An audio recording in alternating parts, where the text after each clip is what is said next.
Yeah. Uh, Yeah. it did Yeah. not go well. So, Oh, it's just me on my own against four, which is fun. Um, wow. so my oldest is 18 now, and he's out of the house. He's been out of the house for 2 years due to safety issues. Um, Hmm. he was like our first rad situation, and then our second is uh the next one is 14, my son. And then the next rad is 11. Um, Mm. and I saw her start to slip away. So I first got her Mm. when she was 5. As she moved through puberty, I saw things just rapidly change. Her rage Yeah. increased. And I really, Yep. the doctors and the therapists and the psychiatrists, they got to a point where they were like, it's physical punishment. Like we were living in Texas and they were like, physical punishment is the only option. And I'm like, you got to be crazy if you think I'm going to put Yeah. my hands on an adopted child, on any child, period. Hmm. And then so because I wasn't willing to do the physical punishment because this is a behavior problem, not a neurological Uh, problem or anything else, right? Then it was like, well, we'll just lock her away. And I was like, well, that really just doesn't sit right with me because I adopted her to help her, right? So like now I'm just gonna dump her off because it's gotten hard. I hmm. kept asking for a neurological consult, and they were like, it's not a neurological issue. It's not a neurological issue. I'm like, okay, well, we'll see. So I'll tell you more about that story in a few minutes. So I'm surprised my team hasn't joined, but I guess it's meant to be just me and you. So we can go ahead and get started. I'm Can be. recording it too.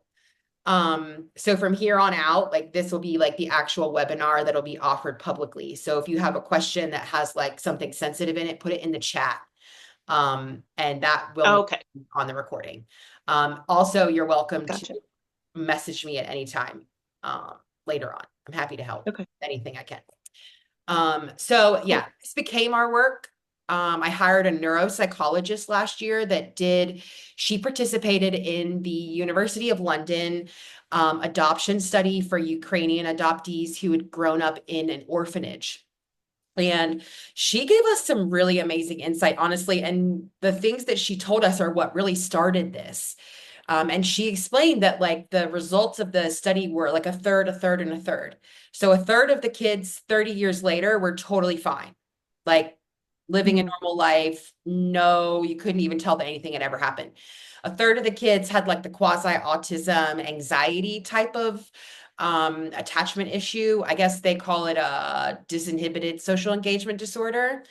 And then Hmm. a third of the kids had what became psychosis, schizophrenia type of um, disorders after 30 years. So it started off as rad, but it rapidly progresses into what looks like schizophrenia. My daughter was diagnosed with schizoaffective disorder at 7, much against my wishes, because she Yeah. was only 7.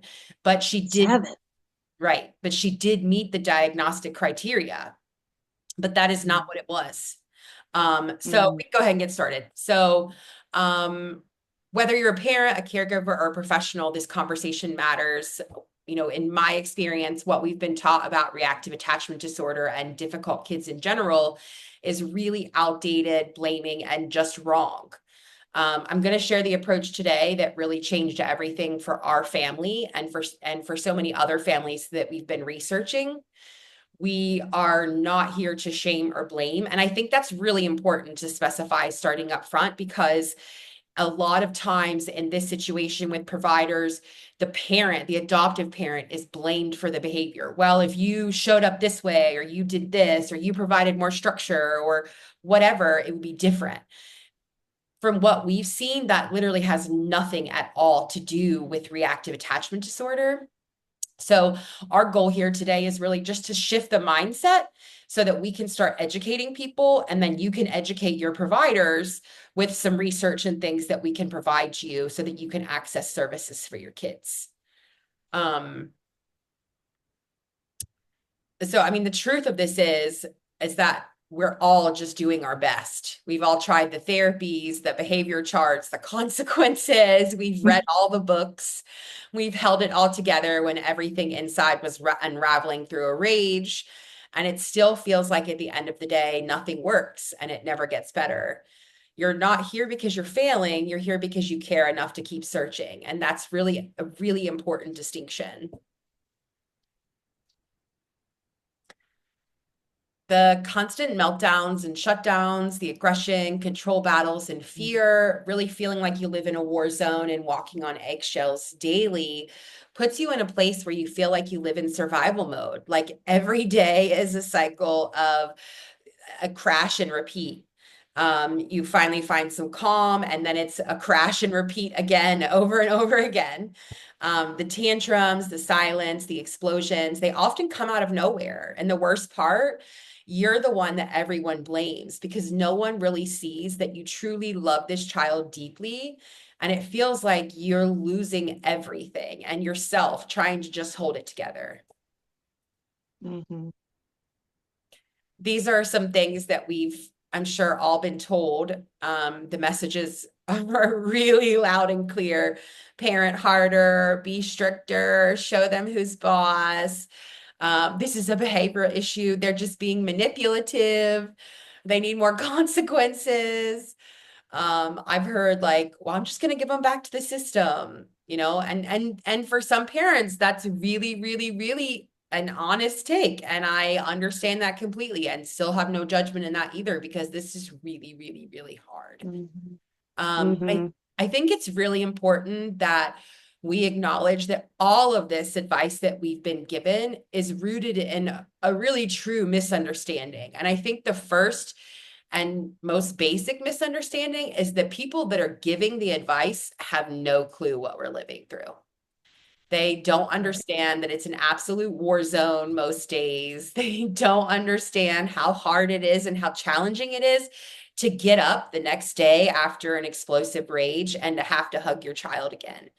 It's a Mm-hmm. really, really hard thing. And the longer that it goes on, the harder it is.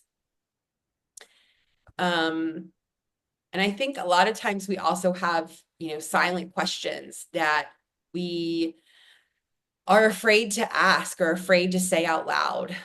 Um, what for me, one of the most important ones was, why is nothing working?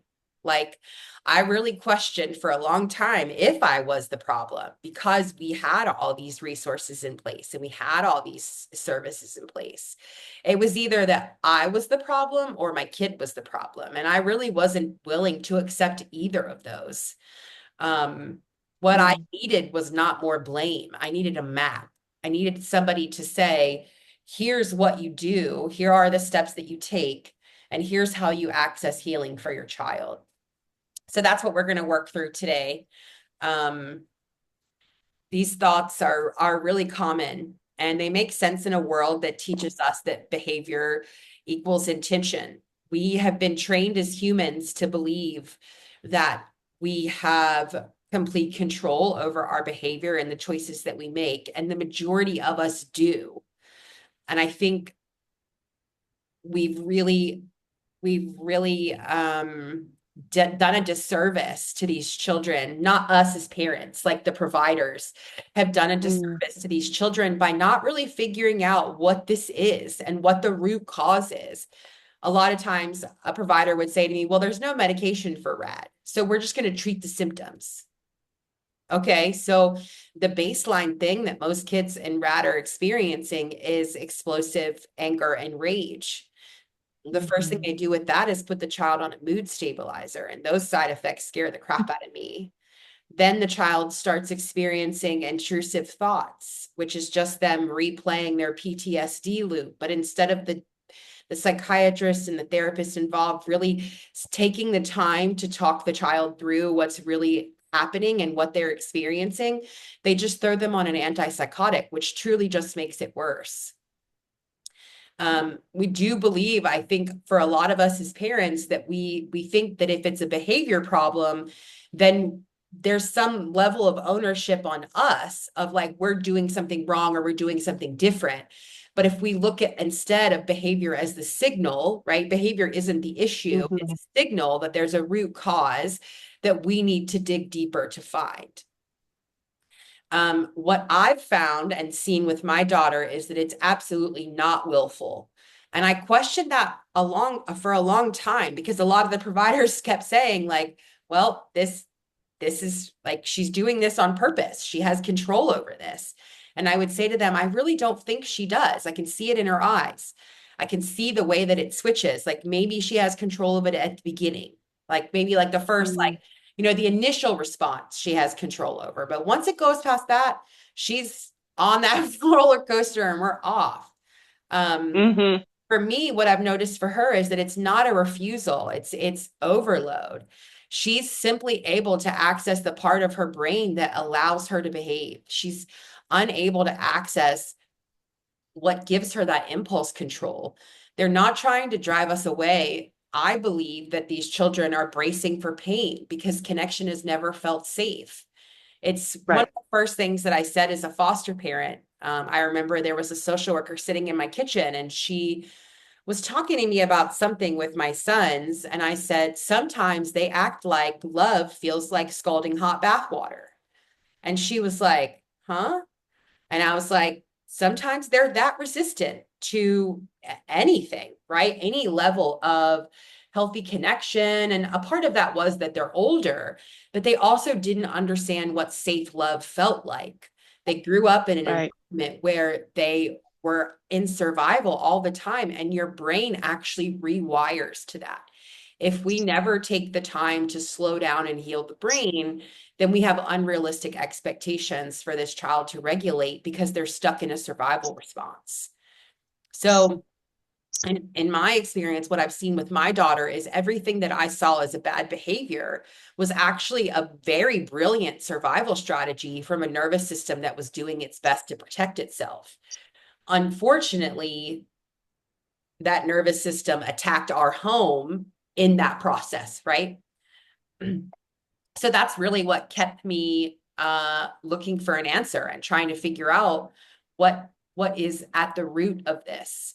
And what we believe is that it is a brain issue. It doesn't mean that a child won't attach. It just means that they can't yet. Their early life experiences shape their brain to survive in a world where safety isn't guaranteed. So when they Mm-hmm. push, control, reject, or rage, they're not trying to hurt us. They're simply just trying to stay safe. It's nervous system dysregulation. And when we meet it with understanding instead of punishment, like with the journaling example, then healing has the opportunity to begin. Mm-hmm. If we look at the brain really quickly, this is gonna, there's a couple of slides on this, but it's really cool to look at if we start in utero. So the brain develops from the inside out. So what's on the inside is the brain stem. And so the brain stem is what controls the survival state. Um, and it asks the question, am I safe? The next part that develops is the emotional state or the limbic system. And so that's going to ask the question of, am I loved? Um, and the only way to soothe that emotional state is through connection. The only way to soothe their survival state is through safety. The interesting thing about safety is that for a child that's lived through this type of trauma, safety does not mean in a safe home with safe parents, with safe kids. And I think a lot of times providers collapse that the brain, we give the brain way too much credit. The brain does not have eyes that can see, oh, I have two parents now and I have three biological siblings who are all safe. Like, the brain literally doesn't have that ability to have that reasoning to determine, okay, I'm safe now and I can turn my protection off. So the child, if they're stuck in safety, they're not able to move past the brainstem into an emotional state or even into the prefrontal cortex, which is where we ultimately want them in order Mm-hmm. for learning and things like that, critical thinking, they have to be able to access that side of the brain.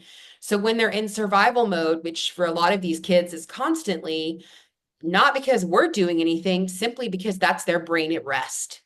That's what their brain Mm-hmm. knows. That's what their brain sees as safe. And it's what they keep. They're going to keep themselves in that cycle until we can keep them stable long enough to show them there's another option, there's another way, if that makes sense. Mm-hmm.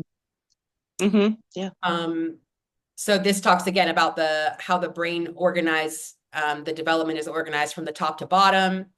Um, it starts in utero, which I think is really important because a lot of people dismiss trauma in the womb.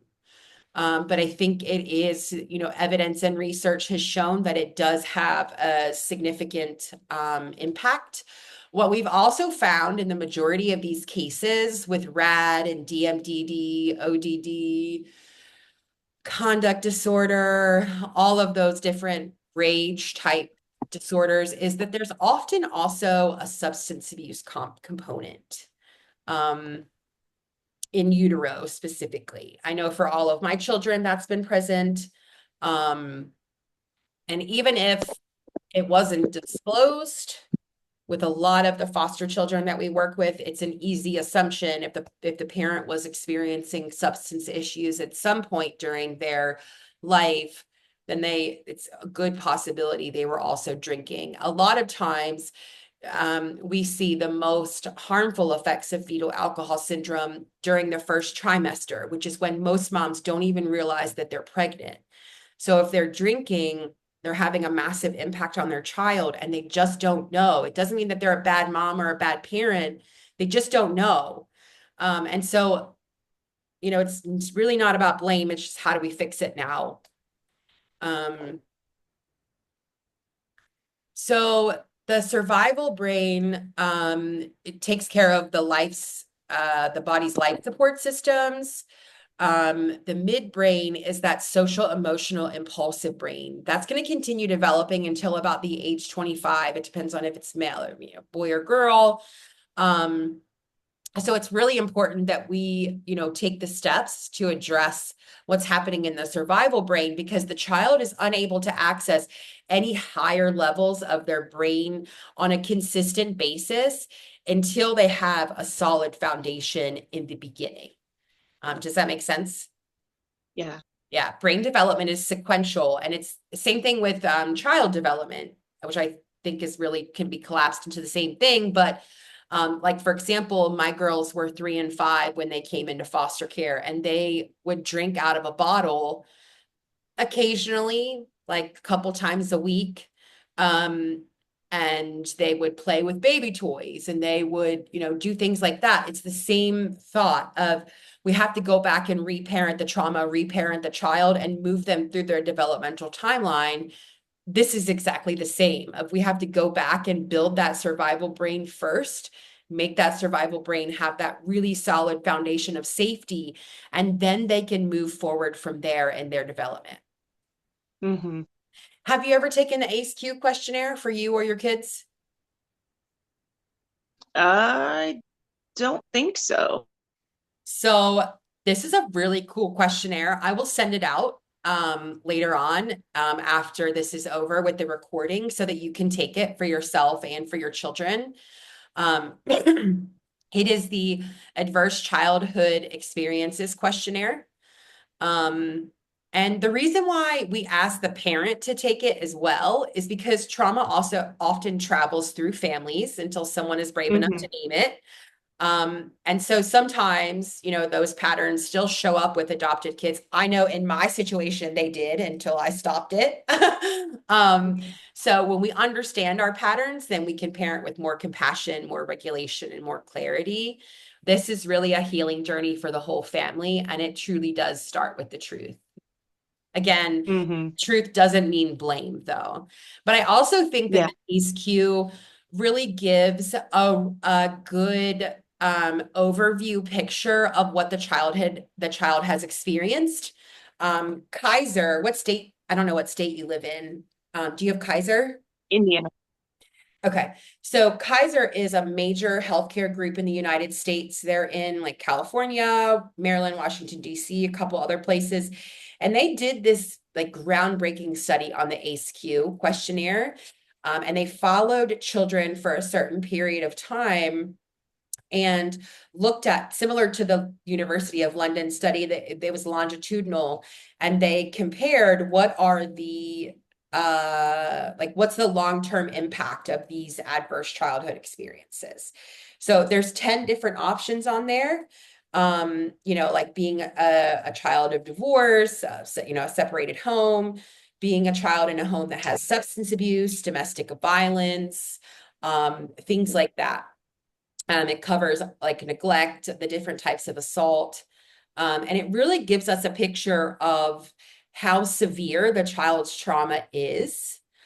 Even if it didn't happen like for that long, in my situation, my youngest daughter was 3 when she came into foster care. But the impact of the trauma that she experienced between the age of birth and 3 is still very, very, very significant. Mm-hmm. Similar to her sibling who spent 12 years in that environment. So I don't know that it really matters how long it happens. I think the fact that it happened in the beginning at all is what rewires the brain. The longer that it happens, the worse the brain deteriorates. Um, Mm-hmm. but I think just these 10 things happening to a child at all really set the brain up for failure. Yeah. In my specific situation, I was a child that by today's terms should have been adopted. My ACE-Q Mm-hmm. score is 10. It's the highest score that you can have.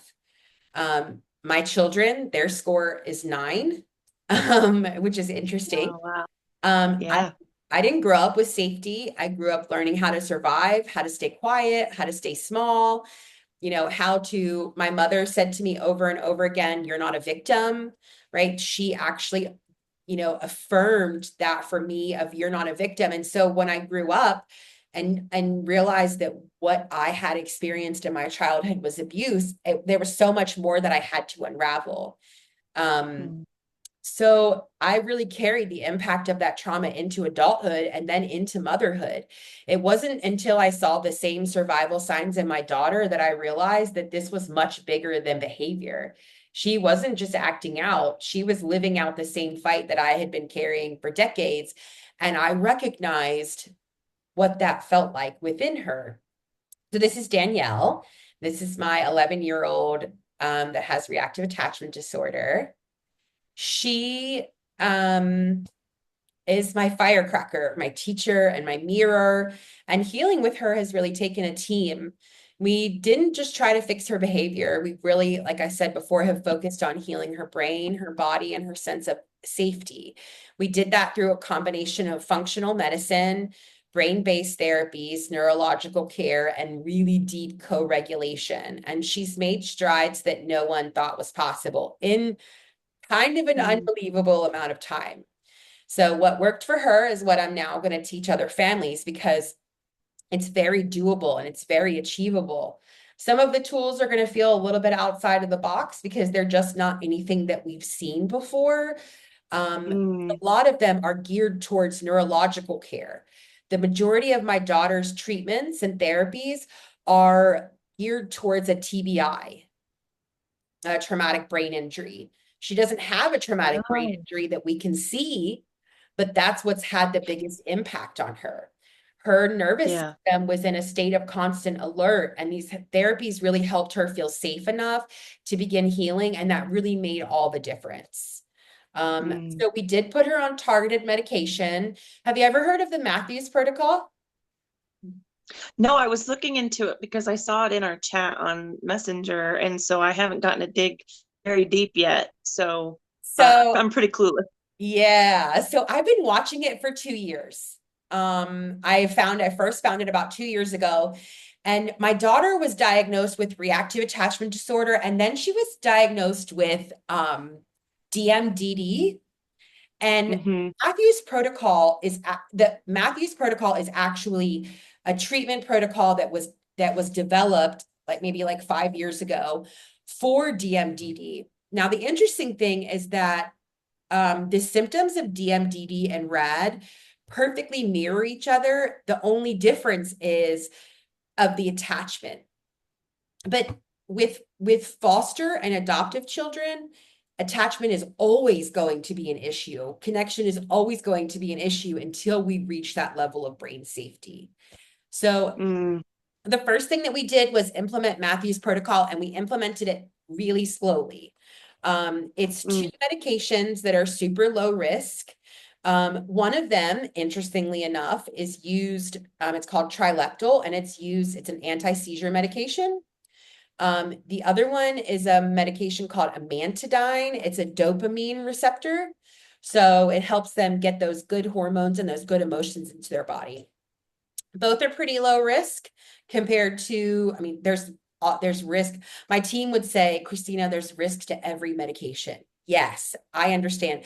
They don't understand it from my perspective as a parent from a child, from as the parent of a child who was on antipsychotics at like age 7. For me, Hmm. that the impact of that prescription has always just eaten at me, where these Mm, are just in a much lower class. Um, yeah. we also worked through functional medicine, brain-based parenting, neurofeedback, biofeedback, physical therapy, chiropractic care. We spent a lot of time working through like energetic boundaries. So, like teaching her, this is the feeling that you feel in your body. Because what we saw a lot of times is that, when she would use her siblings as a punching bag, whether it was, with her words or with actual physical things, it was because she was deeply hurting. And so she needed those really strong emotional regulation tools to kind of move through that, but her brain really had to reach safety first. So everything Hmm. really changed when I stopped parenting behavior and started parenting the brain. Um, Hmm. So when she has a meltdown, the first question that I ask myself is, what does her brain need to feel safe? She started this medication March 13th. So now we're on what, 43 days. And she's had 2 meltdowns in that time frame, where before she was melting down for about an hour every day. Um, Hmm. it was that much of a like immediate shift. That medicine really gave her brain the space to just reach that safe level of, oh, this is completely different. And I think, there is definitely some more, there's more that's possible and available to her. Our home still isn't perfect. She had some Doritos the other day and it sent her for a loop. Um, Mm, so we don't do any like food dyes or processed food or artificial food colorings. We have found that the nutrition was also really an important part, really focusing on reducing the brain inflammation through like removing gluten, sugar, dairy. While it's really hard as a family to do that, it has really made a difference as well in combination with the medicine. So, hmm. now, even though we still have hard days, it feels like we have a map and we have some hope, a way that we can, meet each other in the storm as a family and not get swallowed in it. Um,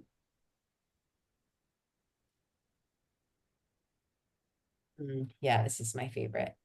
So most people believe that RAD is a child that's choosing not to bond. I believe that they're not choosing. Like I said before, they just simply haven't been wired for for safe connection. Their brain doesn't know how to attach yet, it knows how to survive. And this is why love alone isn't enough. They have to reach that, that neuro healing in order to really get through there. For me, I view behavior as the signal and safety as the solution. We think of healing like building a house. You don't start with the decorations, you start with the foundation, and that's the brain. In this work, safety is the foundation. And when the brain feels safe, then regulation becomes possible. When regulation happens, trust and relationship can grow, not the other way around. And that's why traditional parenting advice often backfires with parents like us, because it skips safety, and that safety is everything. Hmm.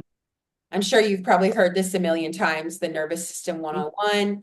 Your son, what's his survival response? Oh, fight. My daughter too. Yeah. Yeah, for And sure. my daughter, his sister, is freeze and fawn. Oh, I mean, they each, I don't the fight. Okay, so the fight's pretty bad. But the freeze and fawn is hard too because, it Oh, feels like it's you very. can't reach them. Hmm. Yep. And I Yeah. think this is really important. This happens in the body before the brain can even process what's happened. It happens to me still as an adult. In relationship, I can get triggered and I'm like, why is my body? I'll sit there and be like, why is my body doing this? And that's why what your husband figured out with your son is so important because talking really doesn't work mid meltdown. You No. you have to, yeah, you have to help the body feel safe enough to come out of it. And that what he's doing with your son is pure co-regulation. And he's helping, you know, helping to teach calm, which that in Mm. itself does rewire the neural pathways as well. It just takes longer and it takes time. But this is the hardest and the most powerful part of the work. You can't fix your child by just getting them under control. You have to help your child by helping them regulate their own nervous system first. When we model Mm. safety, then they can borrow our calm until they're able to build their own. And this is why our healing matters just as much as theirs. If I'm being Yeah. completely transparent, this part makes me the most frustrated.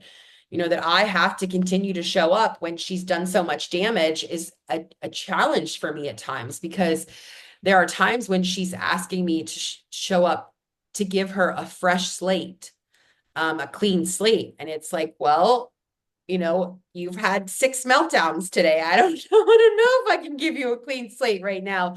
I probably need to go to bed and start fresh. You know what I mean? Oh Um, yeah. yeah. So I know you've probably tried a whole bunch of these. It's Oh what we yeah. were taught growing up, and it doesn't work. These tools really backfire and they reinforce disconnection. They make safety feel less accessible, not more accessible. And when a child is dysregulated, they don't need punishment, they need co-regulation and presence from you. So that's why all of these force things really don't work. We also have these common traps that we fall into as parents. We think that, like, Hmm. if we can just get better, if we can just get stronger or calmer, that things will change. If we focus all of our energy on fixing our child without support for ourselves or believing that we have to hold it all alone, these traps are really rooted in pressure and shame when what you as a parent deserve is tools and also care and community. So what we have found that works is brain-based therapies with no talk therapy. None. That was one of the first things that the neurologist said was that we're never going to talk this out again. Like we're not going to sit Hmm. down in a mental health therapist's office and have her talk this out. Once we acknowledge that this is a neurological issue, we're not going to talk about her behavior that's happened as a result of this. Now, 3 months from now, when she reaches her new plateau, right, of safety in the brain and her brain has had time to heal, there will inevitably still be some issues that exist there that are from behavior over time that looks like they might have been rad and probably the underlying issue was rad at the time, or the lack of brain safety. We can collapse those two together. That she might need some behavioral therapy for at that point. But again, still, it's not talk therapy. Like talking the trauma out Hmm. just re-triggers it. Yeah. Daily structure has also been really, really, really important for my daughter. Um, the morning, we have very, very, very slow mornings. So sometimes that means she wakes up really early because she needs 2 or 3 hours to wake up and to like get her body in order. Um, Mm. and it requires a lot of like structured, loving routines at home. So if we look at, brain development theory, it shows us that safety isn't just emotional, it's really biological. Have you ever heard of the vagus nerve? Have you seen any of that? To kind of the vagus nerve research is newer, like probably Yeah, like I haven't heard. 5 or 10 years. So the vagus nerve is a nerve that runs up here into our neck. You can Sometimes if I'm feeling dysregulated, I'll turn my head to the side until I have the desire to yawn. Oh, there it comes. And that that yawn in the actually resets the vagus nerve that's located in the neck. It's really interesting. And there's a lot of other like tips and tools for the vagus nerve that we'll send out that really do help these kids calm down. Um, so when we're focused on, connection before understanding or cognition, then safety turns the learning on and we're able to connect. Um, when they don't, their brain shuts down anything that's non-essential. So that's why, the just try harder belief really doesn't work. Some of the daily tools that we use with our daughter are EFT tapping. And the reason why we use EFT tapping with her is because she found that she liked that. But that doesn't mean that it's going to work for every kid. There's probably like 20 different types of nervous system reset tools that we went through and that we'll send out to everyone.